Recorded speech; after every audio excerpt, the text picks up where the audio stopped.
жаргалтай өнөөдрийн мэндийг хүргэе. Өнөөдрийнхөө бичлэгээр би та бүхэндээ Америкийн визэнд хэрхэн амжилттай орсон талаараа зөвлөгөө мэдээллийг өөрийн туршлага дээрээсээ үндэслээд та нартай бас хэрэгтэй болов уу гэж бодоод бичлэг хийгээд сууж байна.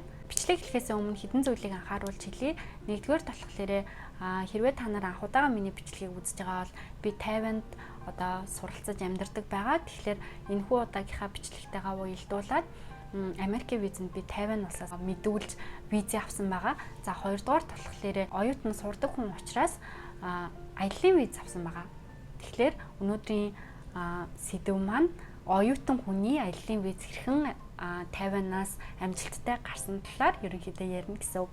Маш энгийн л ярэ гэж та нартай бодож байна. Ойлгомжтой байх үүднээс. За тэгэнгүүтээ дээрээс нь би үндсэн сэдвээ 4 хэсэгт хуваасан байгаа. Нэгдүгээрт нь бүрдүүлэх материал, хоёрдугаарт нь анхаарах зүйлс, гуравдугаарт нь хориглох зүйлс, за хамгийн сүүлд нь ярихдаа бэлдэх асуултууд. Нөгөө интервьюд орохдоо асуултуудад ингээд бэлдвэл ийм асуултанд бэлдвэл цохилтой юмаа гэсэн ийм 4 хэсэгт хуваасан байгаа. За тэгээд үндсэн бичлэг рүүгээ орцгоё. За хамгийн түрүүнд болохоор би Америк руу явмаар байна. Аялын визтэй болмоор байна гэж шийдсэн бол хамгийн түрүүнд Google руу ороод DS 160 гэсэн бичээд тэгэнгүүтээ тийшээ оронгууд Америкийн визний apply хийх хэсэг байгаа. За тэгээд одоо энэ дээрээ гацангуудаа энийг яаж бүглэх юм бол гэж бодож байвал та нар YouTube дээр How to apply American visa гэд бичингүүд бүх орны хүмүүс өөр өөрсдийнхөө хэлээр тайлбарлаад өгсөн байгаа. Би одоо энэ дээр тайлбарлаад өгнө гэхлээр тэр нь жишээлбэл 90 минутын хугацаатай бүглэх айгүй их асуулттай тийм аппликейшн байдаг байхгүй юу? Тэгэхээр миний энэ бичлэг айгүй урт болчихно. Тэгэхээр би та нарт амархан аргыг нь ерөөсөө заагаад өгчээ. Тэр хэсэг рүү ороод хүмүүс яаж бүгэлд юм бэ тэрийг нь хараад дагаад бүгэлчэхэд ер нь бол болно гэсэн үг. Виз чинь олон төрөлтэй байгаа шүү дээ. Сурлагын виз, тэгэл аяллаа виз гэх тэнгууд зарим хүмүүс нь миний харснаар аяллаа визийг ингэж бүглэн, сурлагын визийг ингэж бүглэн гэдээ олон талаас нь хэлээд өгсөн байт юм билэ. Тэгэхээр та өөрт хэрэгтэй төрлөө сонгоод тэгээд тэндээс зөвлөгөө мэдээлэл ингээд аваад явчихна гэсэн үг. За тэгэнгүүтээ DS 160 дээр 90 минут бүгэлдэг болохоор цаанаасаа танд user name өгнө гэсэн үг. Тэр нь болохоор A гэд үсэгтэй ардаасаа тоотой тийм user name өгнө. Би та нарт энэ дээр харуулчих. Тэгээд хэрвээ 90 минут ингээд зарим нь бүглөөд маргааш зарим нь бүглэн гэх юм бол маргааш нь яг л нөгөө user name-ээрээ ороод үргэлжлүүлээд бүгэлж болно. Бүгэлж дуусныхаа дараа болохоор танд амжилттай бүглэлээ. Одоо та төлбөрөө төлнө гэсэн хэсэг гарч ирнэ. За тэгмүтээ төлбөрөө төлөхтэй болохоор өөр нэг одоо би энд харуулчих. Өөр нэг линк рүү ороод тэрэн дээр төлбөр төлөх ийм баркод гэдэг байхгүй тэрийг хэвлэж гаргаж очоод өөрийн ойр байгаа зөвшөөрөгдсөн банкн дээр очоод 4800 NTT гэдэг чинь Монгол мөнгөөр 500 гаруй мянган төгрөг болтын Америк доллар нь болохоор $160. За тэрийг төлсний дараа та цагаа сонгоно гэсэн интервью хийх. За тэгээд та төлбөр төлснийхаа дараа яг тэр линкэн дээрээсээ цагийнхаа хуваарийг харах боломжтой. Жишээлбэл миний туршлаган дээр болохоор 7 сарын 10-даар би бөглөөд тэгэнгүүтээ миний мөнгө төлсний дараа би 8 сарын 23-нд визэнд орсон. Тэгэхээр сар гаруй хүлээгдсэн гэсэн хамгийн өөр тохиромжтой болох бас нөгөө нэг DS 160 дээрээ төлөвлөгөөгөө гаргацсан байгаа шүү дээ. Би тэднээс тэдний хооронд яваад ирнэ гэд тэрнтэйгээ уялдуулаад хизээн байвал тохирохгүй магадгүй та визээ авчингуудаа ингээд заавал тэр төлөвлөгөөндөө багтаад ингээд ерөөсөө явах шаардлагагүй. Тэгэхээр ямар ч байсан боломжит төлөвлөгөөгөө ингээд зохиогоод тэрэндээ багтаад визэнд орно гэж бодонгуудаа хугацаагаа бас тэрнтэйгээ жоохон наан ч юм уу ингээд тааруулах хэрэгтэй. За тэгээд ингээд визнийхаа ярьслааны цагийг авчаад за энэний дараа миний зөвлөгөө мэдээллүүд одоо ингээд гарч ирнэ. Нэгдүгээр хэсэг болохоор бүрдүүлэх материалын тухайгаа. За нэгдүгээр болохоор пассворт авна. Пассворт чинь болохоор манайхан бүгдээрээ гадаад руу яваад үдцсэн мэдчихэж байгаа. Альва гадаад руу явахдаа таны пассвортны хугацаа чинь 6 сараас дээш байх ёстой. 6 сарын доош байх юм бол ер нь бол таны хэлээр гарахгүй гэсэн үг. За хоёрдугаар болохоор C зураг. C зураг нь болохоор та одоо ингээд C зураг авдаг газар очингуудаа Америкийн визний зураг авахгүйх гэсэн юм гингүүт мэднэрийн авахгүйдгаас арай томоор нүүрэн томоор гараад ирнэ. За тэгээд ийм хэмжээтэй гэд гараад ирнэ. C зурган дээр болохоор нэг анхаарах зүйл нь болохоор та CD-н дээр заавал C зураг аваарай. Яагаад гэвэл энэ C зураг авахгүйхдаа хамгийн түрүүнд авахгүй шүү. За DS 160 гэдэг аппликейшн бүглэхдээ аппликейшн одоо зөвшөөрөгдөхөөс өмнө та заавал одоо файл маягаар C зураг хийгдчихэж тэр чинь ингээд процесс нь цаашаа үргэлжлэх байхгүй юу. Тэгэхээр хамгийн түрүүнд C зураг авах болно гэсэн. C зураг бүгдийг нь хийгээд нөгөө зурагчнаа надад CD-н дээр ч юм уу миний флашн дээр миний зургийг хийгээд өгөөрэй гэж хэлэх хэрэгтэй юм байлаа шүү. За 3 дугаарт нь болохоор банкны баталгаа. Таны хэрхэн одоо ямар мөнгөөр явах гэж байгаа талаар чинь банкны баталгаа, дансанд чинь хэдэн төгрөг байгааг мэдэх хэрэгтэй. За тэгэхээр банкны баталгаан дээр болохоор DS160 гэдэг аппликейшн дээрээ та өөрийн мөнгөөр явж байгаа гэж хэлж байгаа юу? Эсвэл эцэг их маань зардлын маань дааж байгаа гэж хэлж байгаа юу? Тэрнээсээ хамаарат банкны баталгаагаа өөрөө явж байгаа гэх юм бол өөрийнхөө нэр дээр гаргуулна. Өөрийнхөө дансны хулган дээр гаргуулна гэсэн үг. За хэрвээ аав ээж гэх юм бол аав ээжийнхээ нэр дээр банкны баталгаагаа гаргуулна гэсэн үг. 50-ны жишээ болохоор 10,000 100,000-аас дээш гэсэн тэр нь болохоор 10 сая төгрөгнөөс дээш гэж зөвшөөрөгддөг юм байлээ. За дараагийн хэсэг болохоор сурлагын тодорхойлолтойгоо сургалтын тодорхойлолт. Яагаад гэвэл би одоо жишээлбэл оюутан хүн байгаа хгүй. Тэнгүүд намайг сурдгийг одоо тодорхойлох ганц зүйл бол сургалтын тодорхойлолт. Тэгэхээр сургуулаасаа энэ оюутан сурдаг нь үнэ гэсэн сургалтын тодорхойлолт гаргуулад за тэгээд тэрийгээ бас тамга мамгатай юутай ингээд аваад очих хэрэгтэй. За хамгийн сүүлийнх нь болохоор ticket booking гэж байгаа. Ticket нь болохоор ямар учиртай гэхлээр та ингээд нэг тодорхой план гаргацсан байгаа штэ. Тэр улс руу одоо тэр хот руу явна гэсэн. Тэнгүүтээ би одоо тэнд 14 хоноод ирнэ ч гэдэг юм уу. DS160 дээр бүгднийг хийцэн байгаа. За тэр яг ирж очих өдрөө тааруулаад за би болохоор Air Market CGM гээд Монголын авиакомпаниас залгаад энэ өдөр нисэх, энэ өдөр буух яг тэр нислэгийн одоо booking надад хийгээ мэйл рүү явуулаад өгөөч гэд тэнгууд тэд нар айгүй шурхаа Google миний Gmail руу явуулаад өгсөн. Тэрийг хийвэлж аваад за тэгээд бүрдүүлэх материаландаа хавсаргана гэсэн. За дахиад нэг зүйл үлсэн байна. Тэр нь болохоор төлбөр төлсөн баримт гэж байгаа. Тэгэхээр нөгөө нэг банкн дээр очиод $160 ингээд төлсөн байгаа штэ. 500 гаруй мянган төгрөгөө төлсөн. За тэрнийхээ болохоор жижигхэн төлбөр төлсөн баримтыг мөн бүрдүүлэх материал дундаа хавсаргана. За энэ дээр нэмэлтээр таны явах чаг кейсээс хамаарат таны бүрдүүлэх материал юу байх нь ингээд тодорхой. Минийх бол нэг иймэрхүү юу асан. За хэрвээ та өөр ярианд чинь шаардлагатай зүйл өөр хэрэгтэй энийг үзүүлвэл миний одоо виз гарах илүү магадлалтай эднэр гэж бодож байгаа юм уу бүгднгийн сайн аваад очиорой гэж бүр хатуу сануулмаар байна. Тэгэхгүй бол нөгөө яриа л идэг. Одоо жишээлбэл та ингээл банкны баталгаа яах ингээл тэнгуут очоод банкны баталгаа гэж үзийгээл банкны баталгаа байхгүй бол таны виз гарах магадлал буурна л гэсэн үг. За хоёрдугаар зүйлд нь болохоор анхаарах зүйлс гэж байгаа хгүй хоёрдугаар хэсэгт нь. За нэгдүгээрт нь болохоор локейшн. За локейшн нь юуг анхаарах вэ гэхлээр та мэдээж очих гэж хүн байгаа те. Тэнгүүд 2-3 хүний сонголт байж болно л та. Тэнгүүд хин дээр очих нь ер нь л энүүхэн дэвжлэхэд хамаагүй заяа. Хамгийн гол нь та найдвартай хүний локейшн өгөх хэрэгтэй. Магадгүй та найз дээр очих гэж байгаа бол найз чинь одоо ингээд төгссөн, ногоон виз мэдүүлсэн ч юм уу, эсвэл харалцсан ингээд найз дээр очих гэж болно штэ. Тэнгүүд тэр найзынхаа ингээд хаяг бити өгөөрэй. Нэгдүгээр ногоон визтэй хүний хаяг байх юм бол хамгийн сайн. Тэгэх юм бол таны виз чинь гарах магадлал нэг шатаар ингээд ахнаа л гэсэн. Хоёрдугаар хэрвээ ногоон визтэй хүн байхгүй байх юм бол хоёрдугаар сурдаг тийм найзынхаа ч юм уу их захихаа виз локейшнийг өгөх юм бол гэрийнх нь аягийг өгөх юм бол бас сайн. За өгч болохгүй локейшн гэх юм бол харалсан хүнийхийг ерөөсө бити өгөөрэй. Тэгэх юм бол дахиад очиж харалцах гэж гэж бодоод таны визний гарах магадлал маш буурна гэсэн. Тэгээд бас хоёрдугаарт нь болохоор очих хүн байхгүй би буудалд буугаад ингээ аялна гэх юм бол бас яг уу зарим хүмүүсийнх нь гарч магадгүй л те. Гэхдээ гарах магадлал жоохон буурах магадaltaй шүү гэж сануулмаар байна.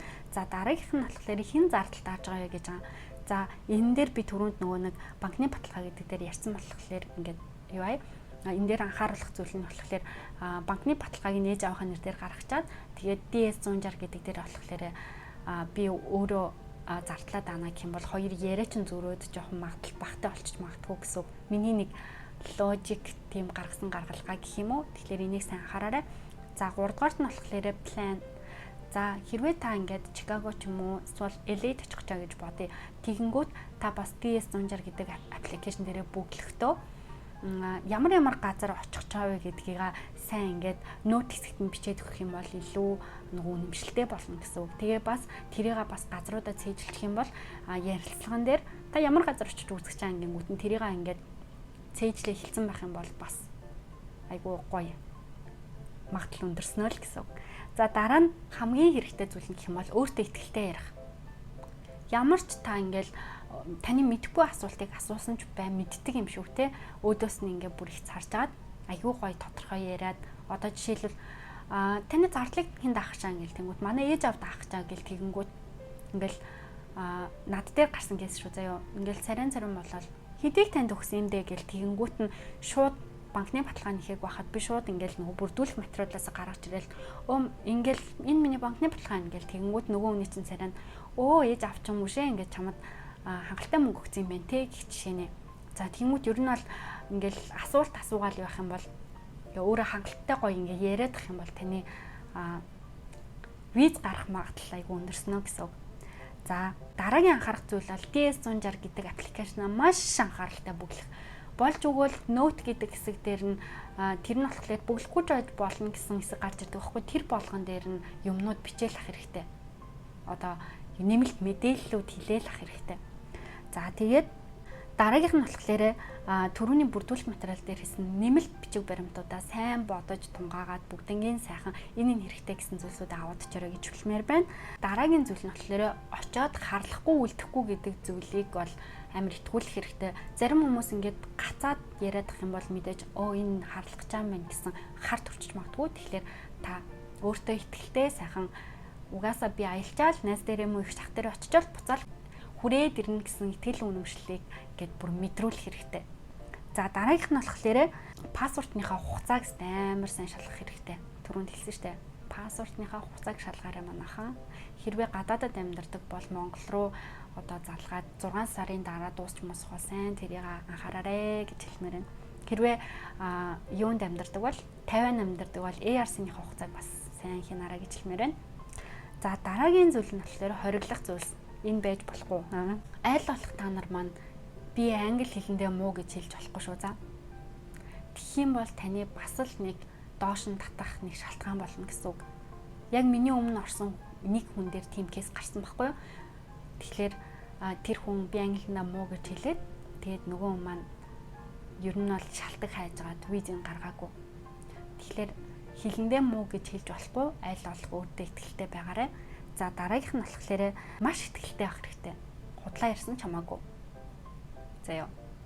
Худлаа ярьсан ч хамаагүй сайн ихтэй өөртөө ихтэй нүдрүү нь хараад ингээ яриад ах юм бол танд ингээд ихтэй байна л гэсэн үг. За дараагийнх нь болохоор буудлын хаяг өгч болохгүй гэж би түрүүнд хэлсэн шүү дээ. Буудлын хаяг өгөх юм бол нөгөө нэг виз гарах магадлал жоохон багтай. Тийм кейс бас байгаа. Тэгэхээр аль болох сайн очихгүй ч хамаагүй сайн ногоон визтэй аль болох тийм хүнийг олоод локейшнийг нь аваад тэгээд бүртгүүлээрэй гэж хэлмээр байна. Хамгийн сүүлд нь болохоор чухал зүйл нь болохоор ярихтаа бэлдэх асуултууд гэж байгаа байхгүй юу? За тэгэхээр надаас асуусан асуултуудыг би та нартаа хэлж өгье. За нэгдүгээрт нь болохоор ээж аав чинь юу хийдэг вэ гэж асуусан. Яагаад гэвэл миний нөгөө нэг банкны баталгааг ээж аваас гаргаж байгаа бүх зардлыг ээж аав дааж байгаа гэдэг утгаараа ээж аав чинь юу хийдэг вэ гэж асуусан. Тэгэхээр ээж аавынхаа ажлыг хэлээд тэгээд хариулсан. За дараагийнх нь болохоор төгсөөд хайчих вэ гэж асуусан. Тэгэхээр би төгсөөд Монгол руугаа эргэж очиод мэргэжлэрээ ажиллана гэж хэлсэн.